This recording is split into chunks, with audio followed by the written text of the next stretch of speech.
Okay, so I'm back with Taurus moon and Virgo moon. Okay. These two, you know, they're in the same elemental group. And because of that, you know, they're trying energies. These two do very well together. These two do fairly well together. Like, they both can seek to be in the home environment, consistent. I feel like, well, Virgo is going to be the least consistent out of the moon signs, but in a relationship environment or in a home environment, you know, in a personal setting. But it's not to the point of where, but they're very practical still. So Taurus, I feel like, okay, well, they're gonna, whatever Virgo is doing or switching up on, whatever, they're not wasting their time. Like, they're actually, there's some intent behind what they're doing, and they're going to make sure that they follow through. And they, because of that, Taurus moon can tolerate Virgo moons, and when they are, being inconsistent about something, you know. And they both have a certain practicality about each other, like very physical, and this is very good on an intimate level, because they'll be physical, they'll be about showing physical displays of attraction and attention. Now, granted, there's other stuff at play too, but if you're just looking at the moon signs right now, at play when you're personal, you know, when you're being personal or intimate with somebody, or someone's getting to know you at a deeper level, these two vibe. You know, they vibe with each other. They can be easily on the same page. Virgo will be into doing. First of all, if we take the Taurus moon, and we take Taurus moon, can definitely be rational and can enjoy a good conversation, depending on the sun sign too. Virgo moon can do the same thing, but they don't necessarily just be talking just to talk or to pass gossip all the time. Like, okay, yeah, Virgo, like, they get in on some good gossip or whatever. Taurus moon will sit there and listen, but at the same time, they know, Virgo knows kind of when to go and say, hey, I'm about to do my own thing. Like, they got their own stuff that they work on. They may spend a lot of time at work. They're able to just be in the same environment though, and be energetically on the same page, because Virgo knows when to just like shut off and just be. Okay, like I said, they may have their own hobbies that they're into, their own, you know, whether they're looking at things online, on their phone, learning about something, whatever. They know how to just be in the same vicinity, and they don't have to have all this extra stuff going on. And Taurus moon can appreciate that, because Taurus moon is like, dang, like, I'm just trying to chill. Like, I need to decompress. All right. So they share this understanding, and they vibe off of each other. Like, Taurus moon knows when to be like, okay, let me, you know, let Virgo moon do his thing. I'm not gonna interfere. They got work to do. Hey, it benefits us both. Like, it's bringing in money. There's some type of purpose there. Virgo moon is like, okay, Taurus moon is acting kind of standoffish and stubborn. Let me just let them be. It doesn't necessarily push Taurus moon over the edge unless it wants to, unless it's just really being critical and stuff like that. And it's interesting because Taurus moon can take Virgo's critical nature. It just ignores it. Like, it's, I'm not saying that Taurus moons are insensitive or not sensitive or don't have emotions. I am just basically saying that Taurus moon does not necessarily move off of emotion. It's not easily moved off of emotion. So when Virgo moon is being critical, Taurus moon might be like, wait a minute, what did you just say? Like, that was just an insult. And it may sting them a little bit. But, you know, it's going to be one or two things. Because I feel like Virgo moon knows not to push Taurus moon over the edge.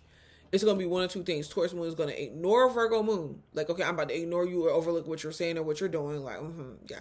Because you always got something to say. Or Taurus moon is going to, you know, confront Virgo moon at like, hey, you know, you shouldn't be saying that, or don't do that. You know, it will, Taurus moon will find a way to let Virgo moon know, hey, back off. But like I said, it easily ignores Virgo moon's criticism because it knows it's kind of like, okay, like that's you, you do your thing. That's you. That has nothing to do with me. The way that you thinking right now or you feeling right now. And here's another thing. Virgo moon is not really it's I'm not saying that Virgo moon is not emotional, but at the same time, I feel like what Virgo moon does is I like okay I know it rationalizes its feelings, but it has this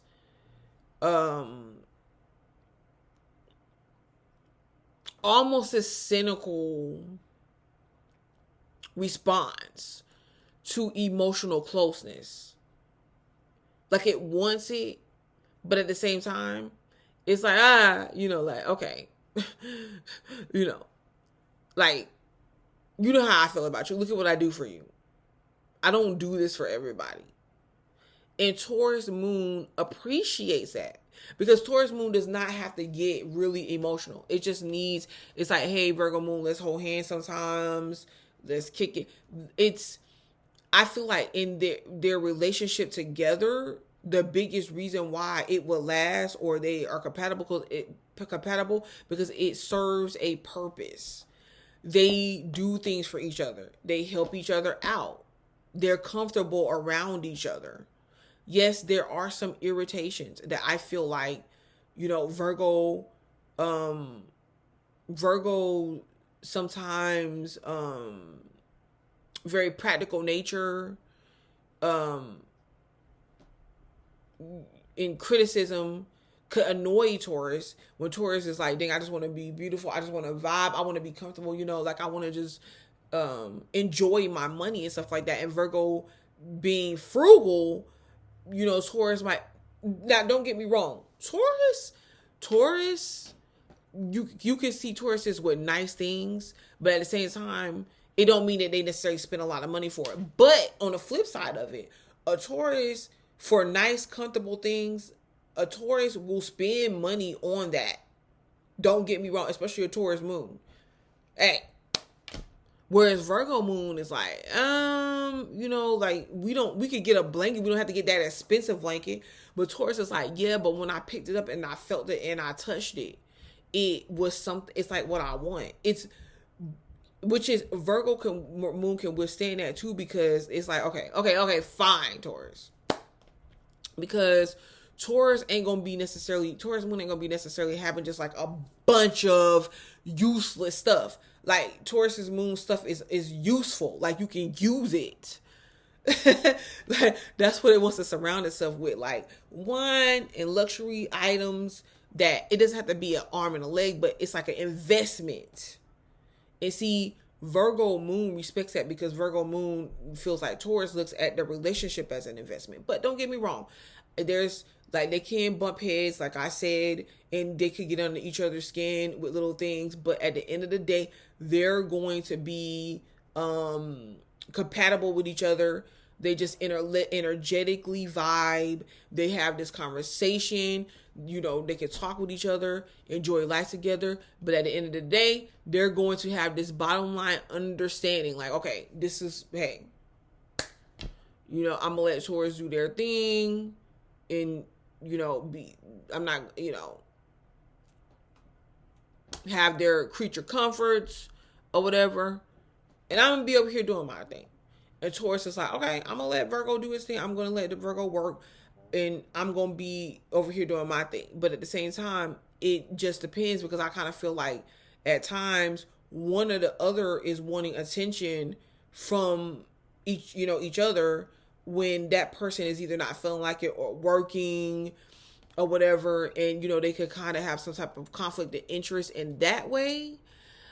I do feel like Taurus could be more compatible with the water signs, versus Taurus moon could be more compatible with the water signs versus necessarily the Virgo moon as well, because I feel like romantically Taurus moon may want a little bit more.